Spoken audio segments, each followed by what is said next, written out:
Chapter 39. The Ego and the I. I was sitting because I remember that much. I was sitting in a seat when the king pressed a button. Magnificent cages held beautiful women who were trapped behind the red drapes.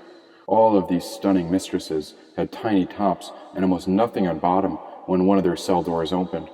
The king called her over, and she came to sit on my lap, as if I were her chair. "Ever going to take off that mask, Jack?" asked the king. Jane was right across the table, but had they turned her evil yet? And which side was Jane really on? Theirs or ours? Oh, she was just like me, caught somewhere in between, but her eyes wouldn't look up. A knuckle tapped on the side of our forehead. "The mask, Jack," asked the king. The mask? Did she know it was I? Now the woman on my lap was getting irritated and bored when she pinched her legs around my thigh. Squeezing tight, she gripped me with a power that all men dream of during the darkest parts of the night. She was sending a direct message to my crotch, but I hadn't a clue what she was getting at. This woman rode my leg from hip to knee and kept pressing her body deep, stretched against T. Hammond's suit to break free. Blood was thumping under my skin when her back arched upright before she moaned in my ear. "The game's Texas Hold'em," said the king. "You're debt-free with Davis until he comes back from La La Land." Davis was sitting on a couch in the back, with his arms caught in the red drapes. His eyes were vacant as he stared across the room, but this woman was relentless, stroking everything as if it was hers, and those fingers were getting awfully curious of what was throbbing underneath. Had she ever touched a man? My goodness, did she know it was down there? It's only a matter of time until something happens. Because with all the blood pumping, my face felt dumb. The mask held on for cover. Then the woman sucked my thumb. Goodness, these manners. And where's she from? Wait, something is happening. I think I'm going to... 2 cards, said the dealer, slapping the second down in front of me. Clarity came rushing back. Vision became clear. This woman was giggling.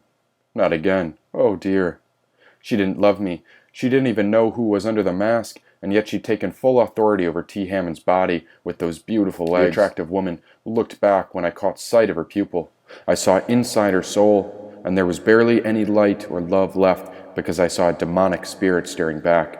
She smirked and began to ride my leg again. Then her tongue reached for a kiss under my mask, but I turned my cheek. She took hold of my hand and whispered something when I heard the demon speak. "Do you know how wet I am?" She asked. No idea, ma'am. Her skin covered the body, but I knew something dark had taken control over her skin suit. She was a human, just like me, and even Ma was silent to observe the dark force behind her actions. Immense pride radiated through her skin as she conquered control over me as the entire table watched. I was not ashamed or amused because Ma had no interest in controlling these men or women. The battle was beyond this land, and so I began to settle because only Ma could defeat something this dark. "Coke?" asked the king. A platter with rows of white powder was being passed around the table while the women and their generals took turns snorting it. Peering into the depths of the temptress, all I found was the dark forest looking back. But Jane, my eyes scanned the room. Had the darkness consumed her? I looked deeper at my sister. There was a haze of medicine covering the light in her eyes, and even though she was dazed, she was still in there. "We're waiting on you, Jack," said the king. "Are you in or out?" My cards. There were choices I'd have to make, but there was murder on my mind. Then above all, the curiosity of these 2 cards was the only distinct sign. I pulled them towards me when the king reached into Davis's stack and placed my bet with the others. "Don't worry if you get into debt with Davis," said the king. "And I didn't know you were the psychedelic type. Here, take some more." Many mushrooms came in a hurry. Everyone was watching before I chewed more orange fungus under the mask. The mushrooms disappeared into my belly when the king reached into Davis's pile and handed me a stack of his money. "You lost it in a hand," announced the king to the table. "Do whatever you want with it." Davis was still in another dimension when 3 cards were placed in the middle while everyone checked their own cards again.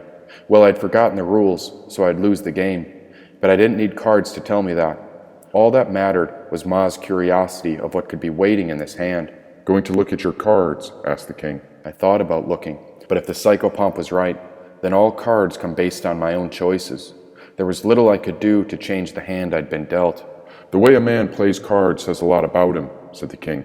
"Some start with nothing. Others get a pair of aces and $1 million in a trust fund. But it's not where you start that matters. It's where you finish by the end." I raised the edge of the cards. Oh, could it be? A pair of gentlemen were staring back. Both had one eye. 2 J's for Jack, one with a red heart, the other spade with black. The room was quiet for a moment, and then my stomach twisted in a knot. And a maddening vibration thundered through my heart.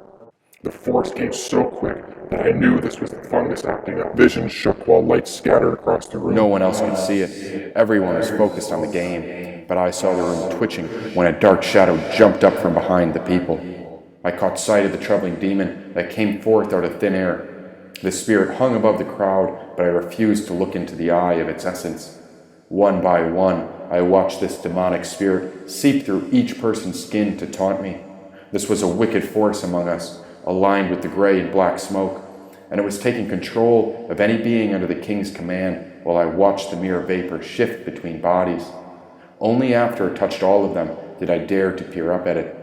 I didn't want to look, but the darkness was on to me when Ma started sizing it up. My eye looked down at the cards as if the jacks could explain, and of course these signs were real, but how was that demon whispering my name? Bad hand, Jack, asked a man's voice across the table. I looked up at the man's body, and then a second later I watched the demon spirit descend through his skin and take control of his voice. Or is he always this afraid? Asked the demonic man. The demon had seized his vessel, and the poor man's body was too drunk to notice he was being used and ridiculed. Taunting my spirit, using tactics that love would never try, I felt another demon tapping the side of T. Hammond's mask, trying to break me inside. You going to bet? Asked the king. I'm not so sure about this guy, said another general. All these men were possessed too. The demon had the ability to take control of whomever at will, and so I closed my eye to escape the dark force altogether. He's so afraid. How does he manage down there? Said the demon through another man's voice. I didn't even know which one said it, but I could feel the fear pouring out from my mind as I hid behind my sight. I had taken this journey as far as I could, but what was left to give? Cicero had sent me on an impossible task, and even he was hiding too. I couldn't stand it any longer because the demon was whispering in my ear and telling me this is the place I was meant to die.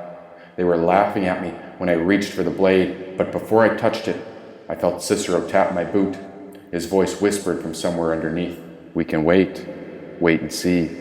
My eyes shot open and the fear began to fade. A bright light erupted from Ma through my forehead when I faced the king's brigade. I'd felt that fear before. I was even afraid of what these men could do. But Ma got me through their torture, and her light was all I knew. I'd spent weeks battling this darkness. There was even the day I died, but I was reborn as an instrument of Ma's light, and now this demon had to hide. Looking across the table, the black vapor disappeared while I searched into the eyes of the first possessed man I saw. I stared into him, facing the demon as deep as I could.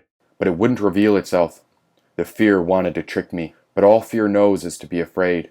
Again I felt the power of Ma's light echo through me as I stared deep into this man. The general looked back, but only for a moment, because the longer I stared, the more his own fear overtook his sight. He looked down toward his cards. Timid and anxious, he checked his cards again, but he wouldn't dare look up to accept Ma's light. The dark vibration was not gone. It was still distorting my senses.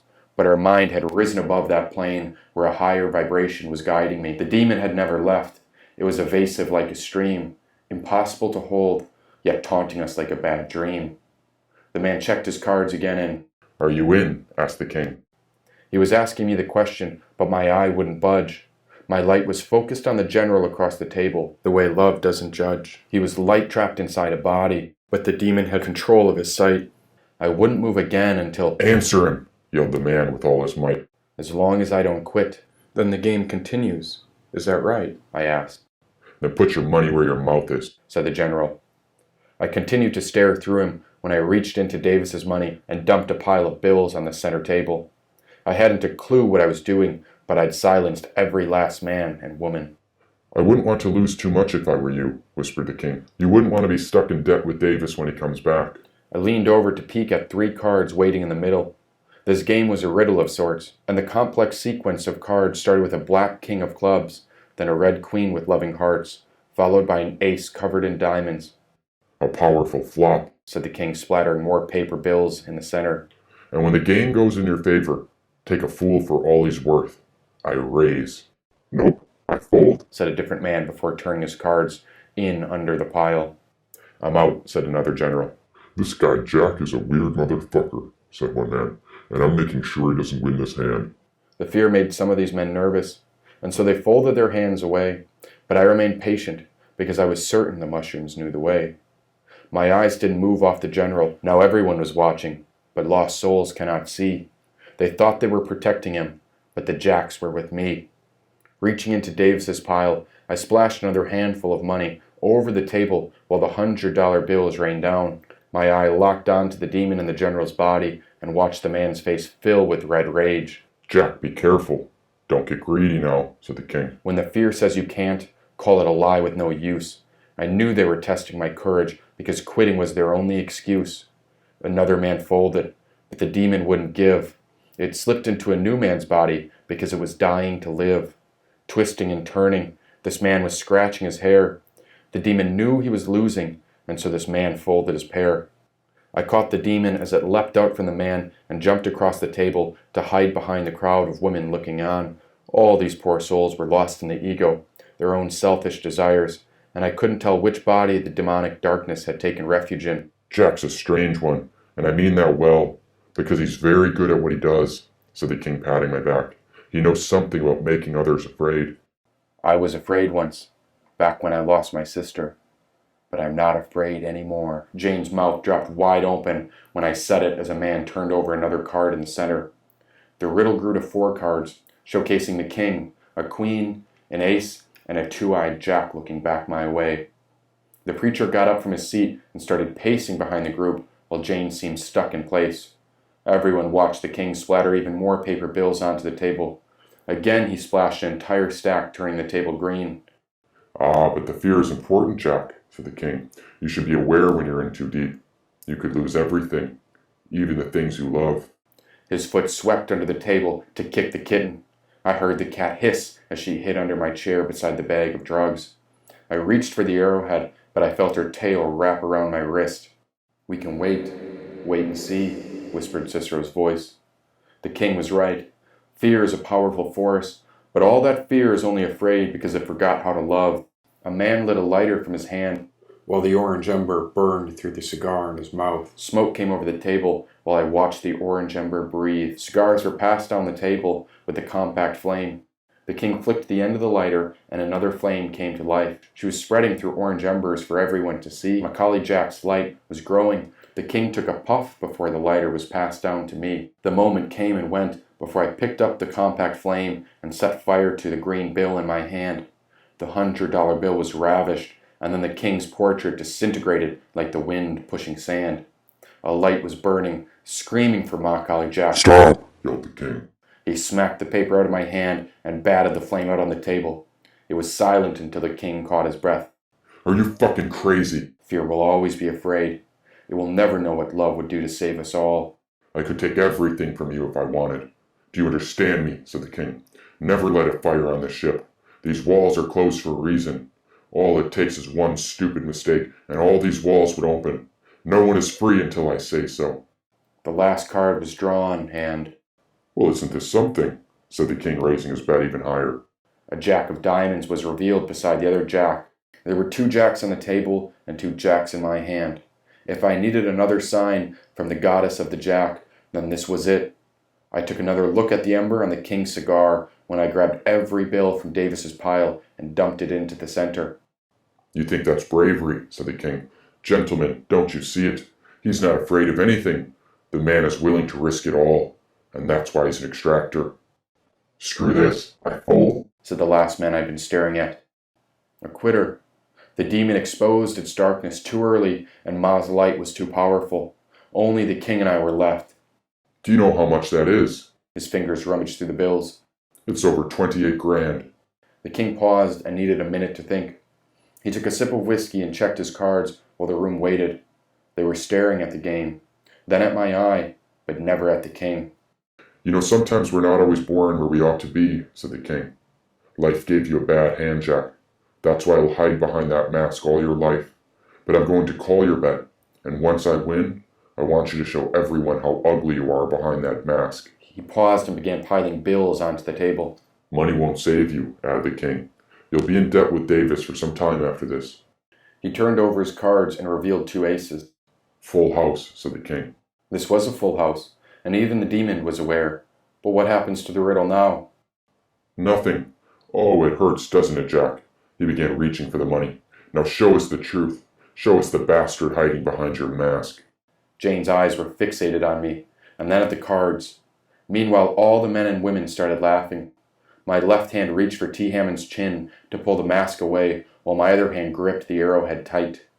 This was my end, and it was only fitting to let the king know who had killed him. The woman stood up from my lap when I realized that all the fear in this room would destroy me soon after. Once I took the king's life, these demons would devour our light. Davis had come to life and was standing behind me. At first I thought he was reaching at empty space again, but now his hands reached onto the table and turned over my cards.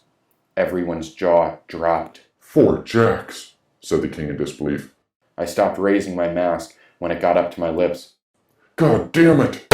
Everyone out, yelled the king. Jack and I need to have a word alone. The king slammed a button under the table before the lights turned on.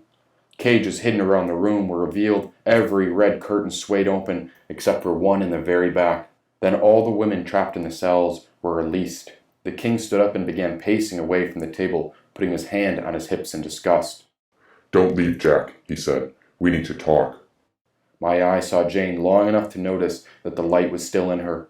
She rose up from the table with the preacher and backtracked toward the door, following the generals and the other women. They hadn't gotten to her soul yet.